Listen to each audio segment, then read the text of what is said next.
Conquering the whole map was never an impossible task, but it used to mean more. When I started playing Crusader Kings 3, it showed a certain level of knowledge about keeping your realm together. And of course commitment. Now with Hands of Steppe DLC you basically have a mechanic designed specifically to streamline task of taking every empire on map. And Herd converses in such a large amount of troops that no vassals get any ideas about rebelling. But then I thought to myself, those views are not gonna make themselves, so I have to do something about it. So if it's easy, I'll make it easier. Let's talk some basics. It was communicated through initial trailers that Herd is the most important resource for nomads. Try starting a small count, and after being raided, tributalized and thrown out of your land, you will quickly come to question that statement. It doesn't matter what you have if you don't have means to protect your shit. In my understanding, that kinda means that troops are more important, so let's operate on that assumption for a while. To get troops you need gold, and you get that from Herd, of which you have little.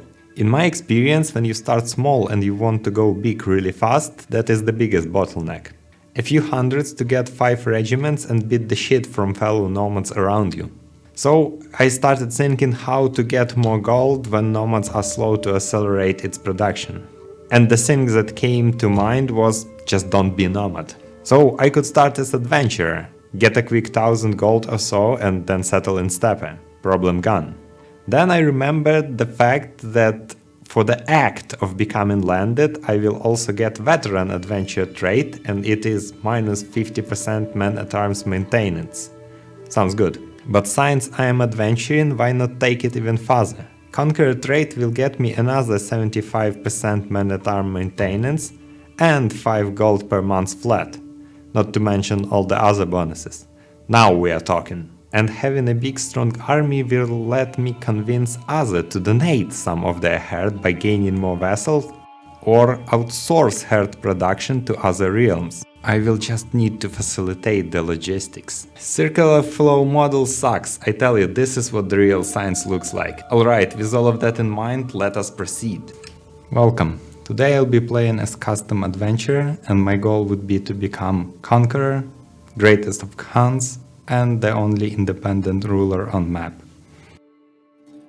Here is the point breakdown. I will have martial education for obvious reasons. Honors is virtuous to Tengri, so it will help a bit with vassal's opinion and I can pass it to the heir. Eccentric is plus 20% lifestyle experience and it's dirt cheap trait. Herculean and strong to live longer, which will become virtuous once I reform religion and establish witch coven gives disease resistant, which is good for children. Disloyal is points refund. River is to speed up raiding, I will do it quite a lot. And organizer is to move armies between sieges fast. If I can shave up months because of it from each war I will get into, that will amount to a lot of extra time. And some points in martial and learning. Default game rules and Science Nomad Conquest is easy in its nature. Appropriately, I will be playing this one on very hard. Let's get down to business. I will actually start with stewardship lifestyle. I want to gain money passively and demand payment for hooks, even if patrons are reluctant to give me something as request. That is not a lot of money, but at the start it will hasten digging myself out from being a bum. Let's go and settle boundary dispute. It's quite straightforward. Get it done in exchange for stress. You're just pulling all-nighter on documents. Through this game I will be prioritizing these types of quests. Every type of martial except fight the corruption because that sometimes takes more than a year. Collect taxes because it gives shit tons of prestige. And resolve boundary dispute if I can afford to take the stress. Travel with or deliver artifact to chain visit points of interest. Modus operandi. Move to town on course. See if there are any good quests around. If no, generate some using town crier option. Do the work. And move on to the next town on course, visiting points of interest on the way. I will build supply tent and driven settlers to gain stewardship experience faster, and mess tent and mobile brewery for better revelry activity. Also, I will visit town and pay for stories option to level my wit pass in Hastelude trade, cause 10% lifestyle experience is quite good. After finishing mobile breweries, I will spam camp revelry activity with maxed out options so I can gain experience and chance to upgrade camp building for free. Rescue a fair subject quest gives you a chance to invite saved person at the end, and since they usually have a pretty or beautiful trait, they make for a good spouse. I was lucky and during one of revelries I got events that let me obtain Shrew trait, which gives +2 to all stats. Your rewards for quests are kinda tied to your level of fame, so you want to reach Exalted Among Men as fast as possible. That will also make 3-star quests appear more often. And this Collect Taxes quest is perfect source of prestige, because you basically need to fail it to gain more prestige, so I never pass on it. Here I use and deliver the artifact quest in order to visit all points of interest on the road back.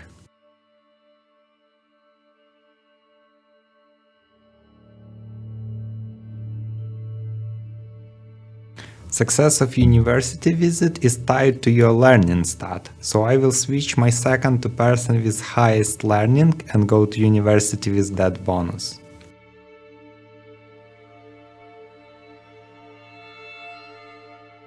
And as you can see, I was successful and I upgraded my educational trait to level 4. I will use points from university to get organized march to travel faster and living off the land to travel safer. I will build campfire and libations for the lost in order to better manage stress. Take advantage from the fact that I am currently close to Tengri holy site and make a visit, to acquire pilgrim trait that also helps during travels. 5% to gain the scholar trait. Did you see that? I continued going on course until I reached Rome. Then I went through Spain, until eventually I found myself on the coast of England. Exalted Among Men reached and it's time to enjoy a bit of fruits of my work, so I will switch to swords for higher camp purpose and take Champion of the Swan Decision. That will give house modifier to gain prestige quicker, Knight of the Swan trait to me personally, that will buff my knights, and pretty cool armor. I took prepared conscription and soldiers of lesser fortune in order to hire troops cheaper, and now I only need sappers, and I will siege everything between me and Conqueror title. So it is finally time to go to old Europe, which at that point of history probably was young Europe. Alright, friendly neighborhood adventure is gone, time for wars. I will need to complete 20 stand with us quests for Conqueror Decision. I got myself a regiment of horsed archers that will do damage and a regiment of pikemen and skirmishers that just to carry ladders during sieges. It might not look strong, but with my commander advantage, buffs from camp and sheer power of contempt, this army will go through army twice the size like knife through butter. Also, to become Conqueror I need strategist and gallant traits, so I will start working on that. Even though I am pressed on time, I will take some distraction and participate in tournament when possible, because Hasteluder trait has very tasty bonuses for me.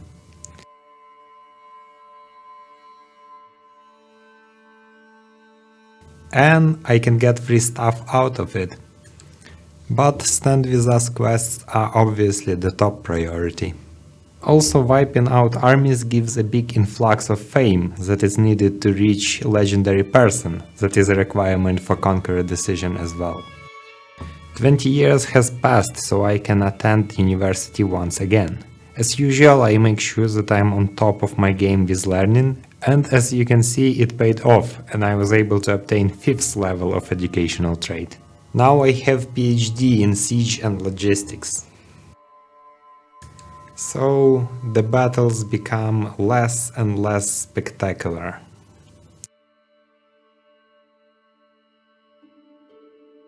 You can also personally ask to join someone's war. Peasant uprisings are especially easy because you don't need to siege anything, so it ends very fast and you can make a quick buck on it. I am getting closer to Conqueror, and one of requirements is to have a certain number of knights with high prowess. So I started combing local garnisons and taverns to find people who are young, strong and jobless. Once I got close to 20 Stand With Us quest, I started moving closer to Steppe, Mongolia specifically. I have a goose culture which gives me access to cataphract archers that have a very rare counter, horse archers, which means that they are basically anti-nomad because they always bring few. So I will keep 2 regiments at hand. I will also recruit some people with sticks via Take Custom where it comes perk. I believe they counter nomadic riders. Now I will create Travels of Tagai Mortum book, a collection of fiction that will give 40% extra experience to my heirs just by having it. And move my camp into County of Mongolian culture. So I can take Convert to Local Culture decision. Because Mongolians have Wolves of the Steppe traditions that gives very strong bonus to nomadic regiments and has access to Magodai, which are kinda strong, but most importantly very cheap. I will get myself an architect trait in order to develop yurt faster. Now move into territory of this guy with empire level title. Specifically, I want a county of his vassal with kingdom title. And become a conqueror decision which will start a war for kingdom title.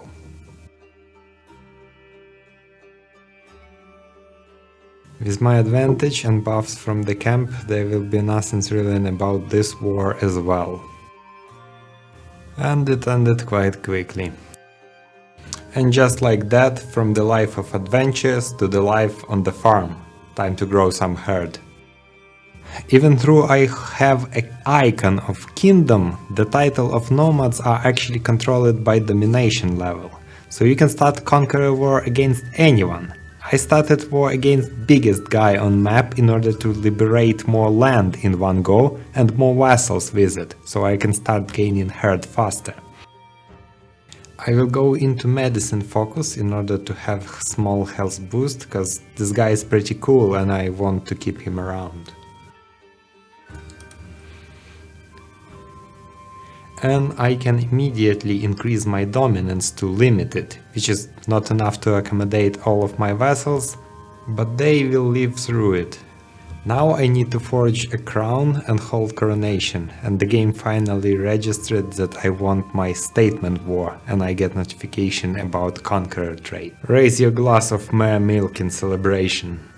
While I wait for my head jewels, I will start raiding. Being nomad, I earn part of loot in gold, part in herd. I need herd to further increase my dominance. I am quite untouchable at the moment, but my heir won't be, so I will start developing military buildings right away. This is my future heir. I used martial drill interaction to pass him river and organizer traits, and he has 2 virtuous traits and Herculean, so he's pretty good. I declared a humiliation war on a guy whom I stole land from, and won it almost instantly cause he got caught during siege, and that's why it's good to start from capital if possible. Also, he had to pay me 7,000 herd.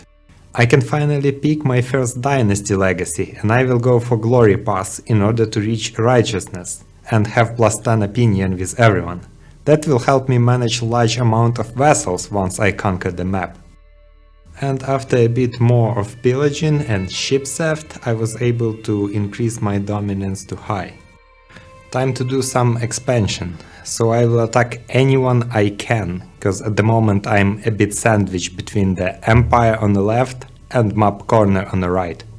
This is a Conqueror event where random county sends us help, and as you can see there is also 1000 herd, which is very good.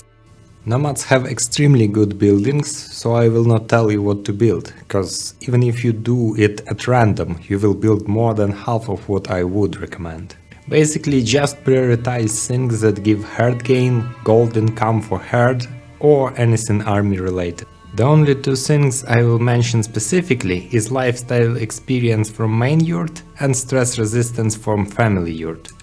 Now we have some people who are willing to join our party.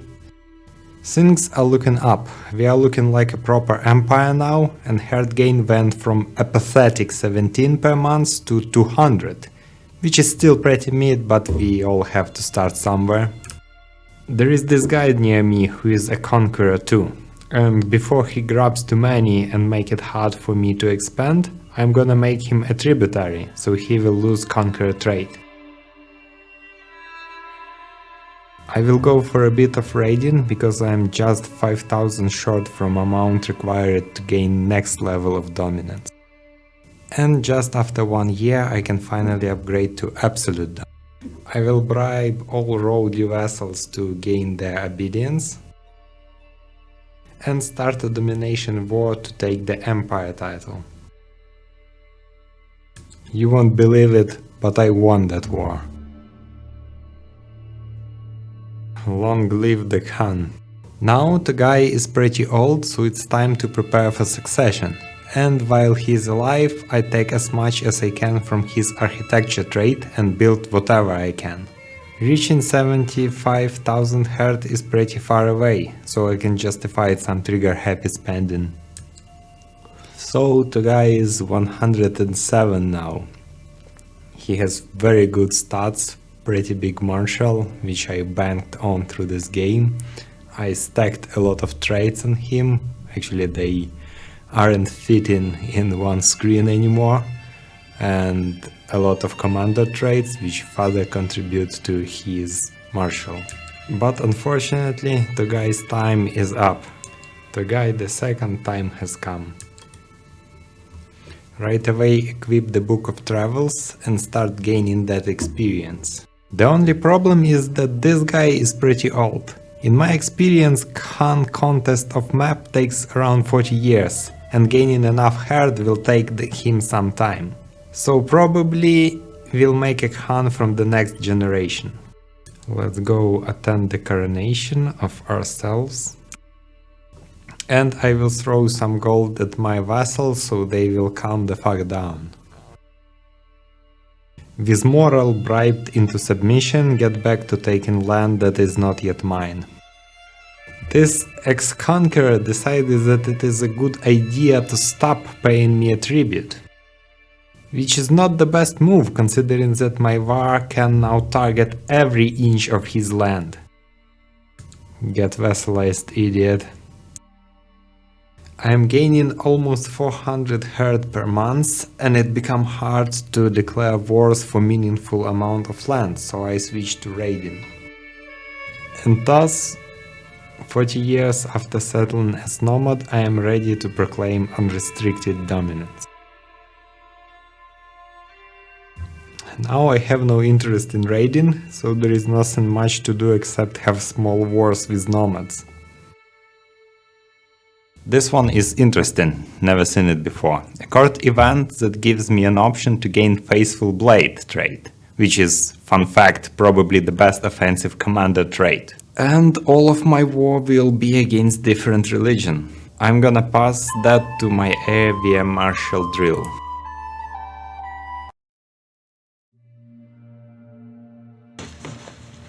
How about the cat? Duck? Yeah, why? Duck. Oh, you think that's strange? Then suddenly a pope attacked. So it begins. So where are you? Wait, what?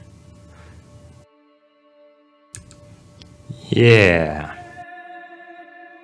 Nothing says crusade better than losing more than a half of your men to attrition while trying to arrive at rally point.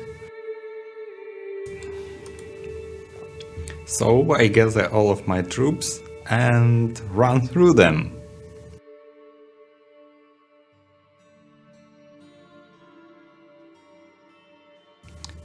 Exciting battle!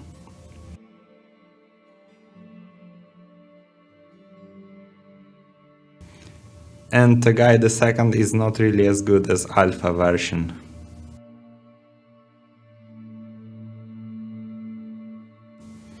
And just like that, it has ended. Please come again. I will attack Byzantine Empire for Holy Site and reform my religion afterwards.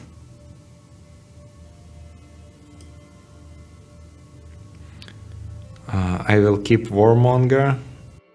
I want legalism here in order to make my vassals less likely to join factions. And I will go for mendicant preachers. Let's go for equal, righteous, theocratic none, that's okay, that's alright. Monogamous, unrestricted marriage, witchcraft virtues, control, and sky barrels already have, okay. Nice shade of blue. Quickly double check it and go. Immediately use Holy Legend that I prepared to convert most of my land to newly established phase. This is our future Chinggis Khan. He has 3 virtuous traits. I passed him 2 martial traits that I want via martial education, and he is Hail, which is suboptimal but good enough. Since he is of age, I will reset my perks to lose whole of body and force the issue. And spend remaining time upgrading everything I can. I started working on my vessels, but unfortunately I failed to bribe one. So he got away with a bit of gold and hurt, but nothing critical. So again, I went on coronation.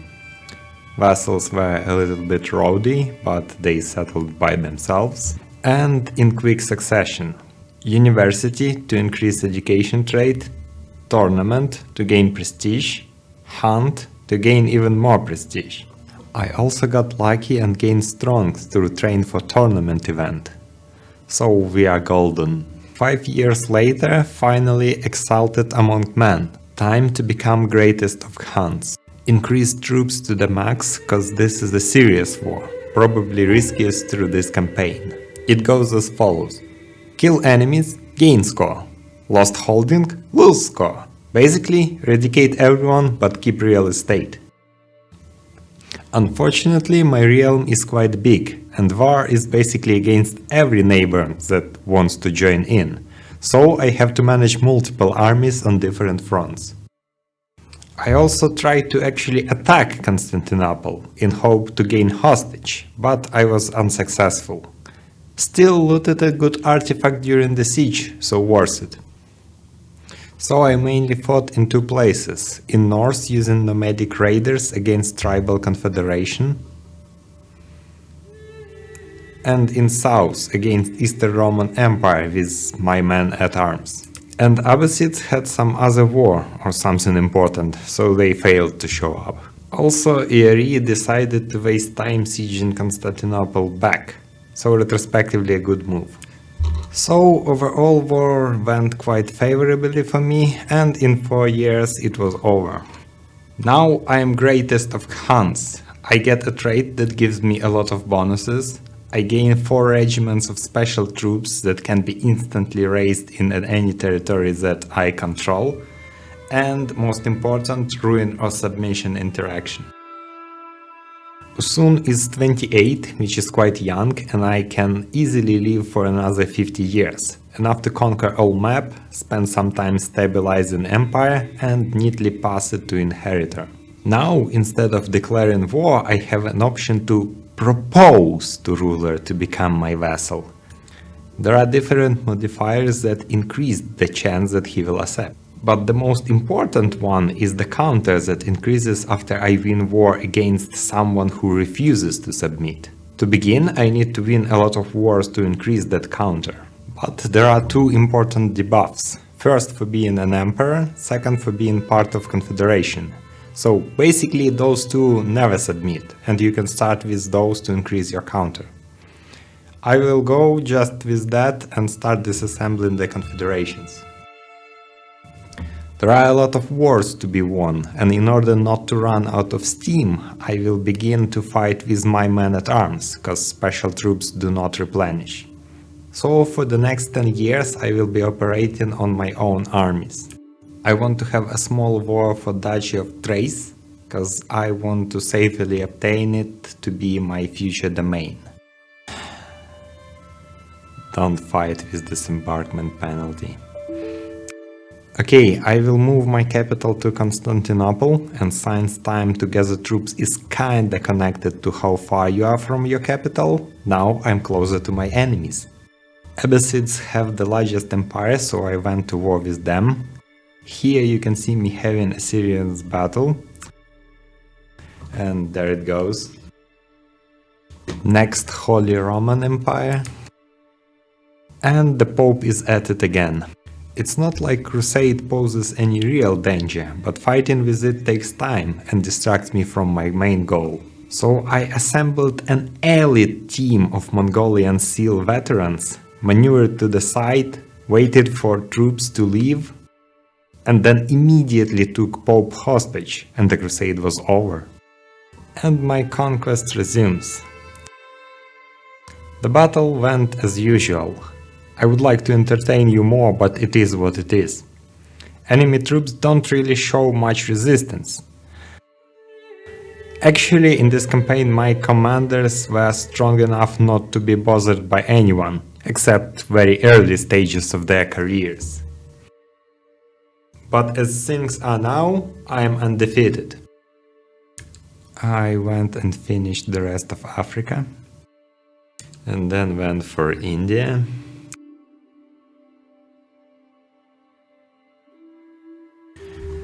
Alright, this guy will not submit.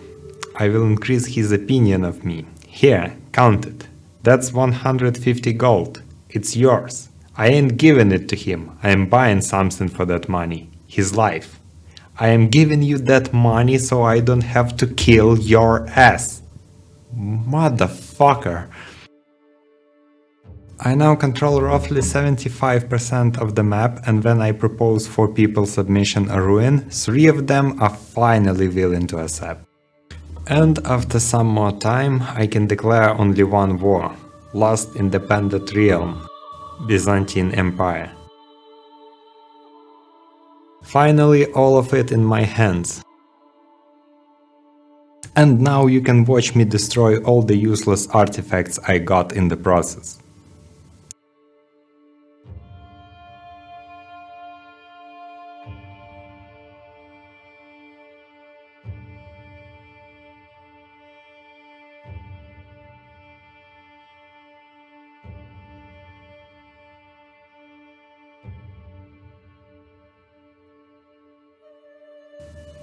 I need to find some kind of mental pills for this.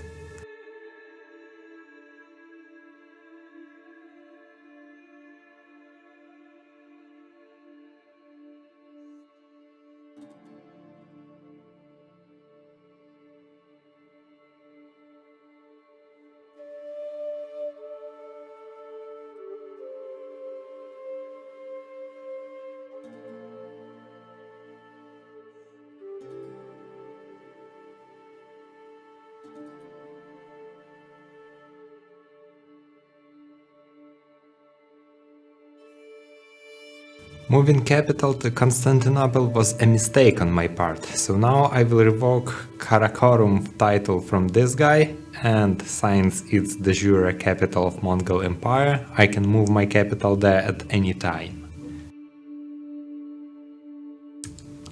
So now I can take settle in steppe decision, which will make me feudal. No more raw meat. Then I will create a Byzantine Empire and make it my primary title. And move my capital to the de jure capital of my empire. Now I will convert to local Greek culture. pay all my powerful vassals so they will like me, and adopt centralized administration government. I also need to found the Varangian Guard. And as you can see, at the moment I am the only administration government, so there is no race for political influence with other families, for now. Now I will restore Roman Empire and I will take a frantic option where I will become Hellenic in process and reform Hellenic right away. I will take legalism again in order to better control vassals and mendicant preachers to convert faster. And most importantly, household gods, which will make Augustus and Born in Purple both virtuous, so my heir will have easier time with their vassals. Everything else is the same as last time. Now I just need to gather enough influence to introduce reformed Hellenic as state face. It will give me bonus when asking people to convert to it. Let's change family attribute to one that will give bonus to influence gain. And start developing land and my estate, cause money income is now much lower. And if you don't have wars for 10 years, you lose Conqueror trait that will increase troops upkeep. I will decrease court amenities in order to save up some money, but I will still stay at max grandeur, so that's alright. And I still need to defend against the fucking Northern Conquest. Usually you want to take dismantle the papacy decision, but during my ruin or submission war the Pope somehow kept some of his land, so he is now my vassal. Sometimes he will declare a crusade, to which no one will show up, so I keep him around to mess with him. I will complete another Holy Legend and use Evangelized Realm Decision in order to make final cleanup. And then change state phase, which as I understand also will automatically try to ask my vassals to convert. So now I have very few vassals that are not Hellenic. The situation with money became a little bit better, so I will create 10 troops and just hire as much Varangian guards as possible. They are the same as Varangian veterans, but for half a price. And this amount of troops will help my successor be more intimidating. Alright, the final test is here. Will my heir be able to keep our empire together? Time to attend coronation.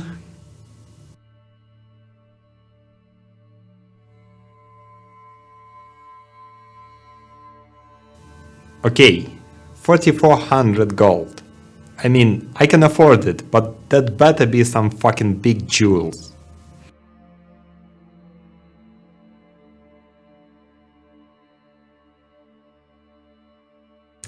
Throw some money at vassals.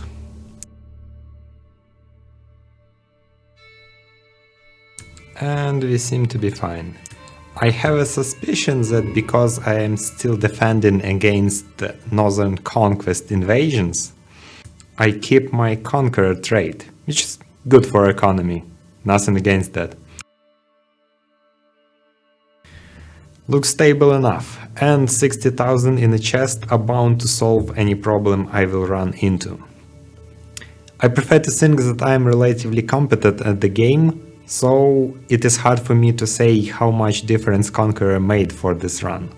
But hey, I never ran out of money while buying whatever I wanted, so that counts for something. And second, I find raiding for nomads extremely effective as you start small, but since I rolled with cash it was a bit sidelined. So I consider swapping river trade for Faithful Blade or Military Engineer. So long.